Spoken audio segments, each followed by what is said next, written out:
Hello foodies, বাসায় মাংসের পরিমাণ কম থাকলেও সকলকে নিয়ে খেতে পারেন আজ এমন একটা রেসিপি শেয়ার করব।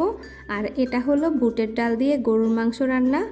গরম ভাত, রুটি, পরোটা কিংবা পোলাওয়ের সঙ্গে খেতে বেশ লাগে। হাড় চর্বি সহ গরুর মাংস আর বুটের ডাল দিয়ে রান্না করা এই খাবার অনেকেরই পছন্দের। ঘরোয়া আয়োজনে বা বিভিন্ন উৎসবে রাখতে পারেন মাংস আর ডালের এই পদ। সেজন্য প্রয়োজন সঠিক পরিমাপ এবং সঠিক নিয়মের একটি রেসিপি, আর সেটাই দেখাবো আজকের ভিডিওতে। আশা করছি আমার এই রেসিপিটি আপনাদের নিশ্চয়ই ভালো লাগবে। আর এই রেসিপিটি ব্যাচেলাররা বা প্রবাসে থাকা ভাইরা খুব সহজেই রান্না করে নিতে পারবেন। প্রথমে একটা প্যানের মধ্যে দিয়ে দিলাম তেল 1/3 কাপ।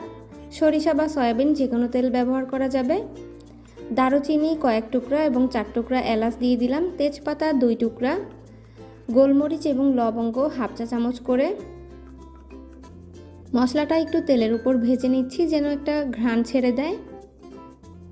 এর মধ্যে দিয়ে দিব রসুনের কোয়া। আমি একটা বড় সাইজের রসুনকে কোয়াগুলো খুলে এর মধ্যে দিয়ে দিলাম। রসুনটা এভাবে তেলের সাথে ভেজে নিলে যে কোনো মাংস রান্নার টেস্ট অনেক বেশি বেড়ে যায়। পেঁয়াজ কুচি দিয়ে দিচ্ছি 1/2 কাপ পরিমাণ।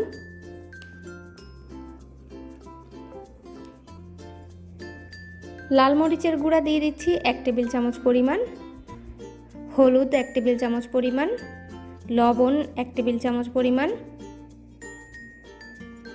চাইলে আপনারা পুরো রান্নাটাই কাটা মশলায় করতে পারেন, সেক্ষেত্রে কাটা মশলাটা আর একটু বেশি দিবেন পেঁয়াজ এবং রসুনটা।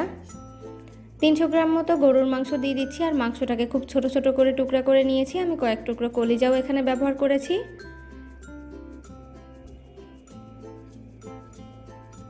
মাংসের সঙ্গে যদি একটু চর্বিযুক্ত থাকে তাহলে কিন্তু এই ডাল রান্নাটা অনেক বেশি মজার হয়। মশলার সঙ্গে খুব ভালোভাবে এটাকে ভেজে নিতে হবে।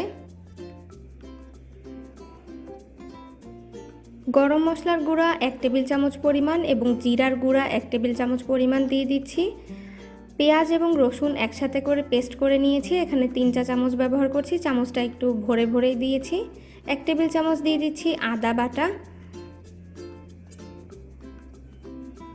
মশলার সঙ্গে খুব ভালোভাবে এটাকে মাখিয়ে নিচ্ছি।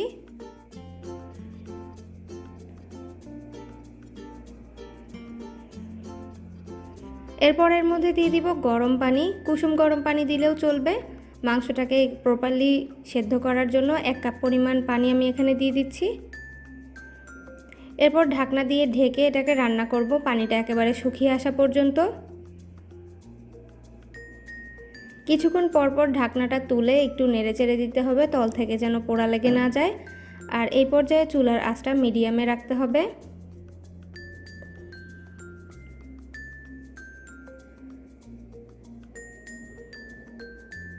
এই পানিতেই যদি মাংসটা 80% মতো সেদ্ধ না হয় তাহলে আরেকটু পানি বাড়িয়ে দিবেন। এখনও আমাদের ডালটা সেদ্ধ করা বাকি আছে। আমি ডালটাকে ধুয়ে 2 ঘন্টার জন্য ভিজিয়ে রেখেছি। বুটের ডাল এখানে আমি 300 গ্রাম পরিমাণ গরুর মাংস আর 250 গ্রাম পরিমাণ ডাল ব্যবহার করেছি। ডালটাকে অবশ্যই আপনাদের ভিজিয়ে রাখতে হবে 2 থেকে 3 ঘন্টা, না হলে কিন্তু এটা সেদ্ধ হতে অনেক বেশি সময় লাগবে। ডালটাকে দিয়ে ভালোভাবে কষিয়ে নিচ্ছি।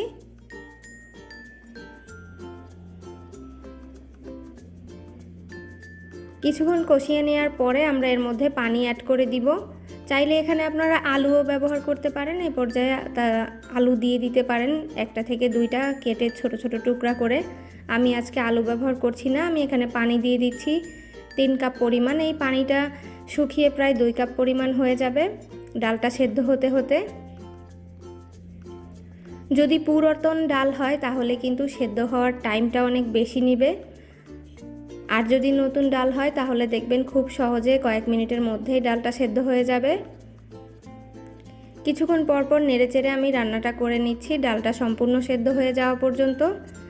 আর এই রান্নাটা কিছুটা ঝোল থাকতে নামিয়ে নিতে হবে, না হলে যখন এই ঝোলটা একেবারে ঠান্ডা হয়ে যাবে তখন ডালের মধ্যে কিছুটা পানি শোষণ করে নেবে, তখন ঝোল একেবারে গাঢ় হয়ে যাবে।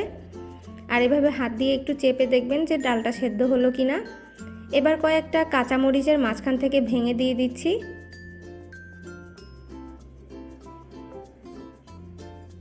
আর দিয়ে দিচ্ছি ভাজা গরম মশলার গুঁড়া 1 চা চামচ। চুলা থেকে নামিয়ে নেওয়ার আগে এই গরম মশলাটা দিলে এর মধ্যে অনেক সুন্দর একটা ঘ্রাণ আসে।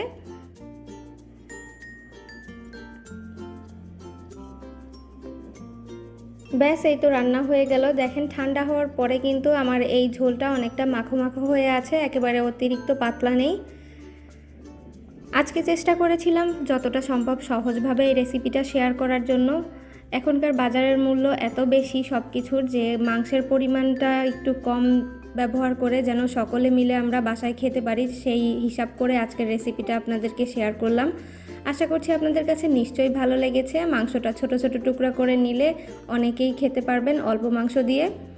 আমার রেসিপিটি ভালো লেগে থাকলে অবশ্যই ভিডিও লাইক করতে ভুলবেন না এবং আমার চ্যানেলে প্রথম হলে চ্যানেলটিকে সাবস্ক্রাইব করে আমার পাশেই থাকবেন। আমার ফেসবুক পেজ ফলো করতে পারেন, সেখানেও আমি এই ভিডিওগুলো আপলোড করি। আশা করছি আমার সাথেই থাকবেন সকলে। দেখা হবে আরও নতুন নতুন রেসিপি নিয়ে নেক্সট এপিসোডে। ভালো থাকবেন সকলে। আসসালামু আলাইকুম।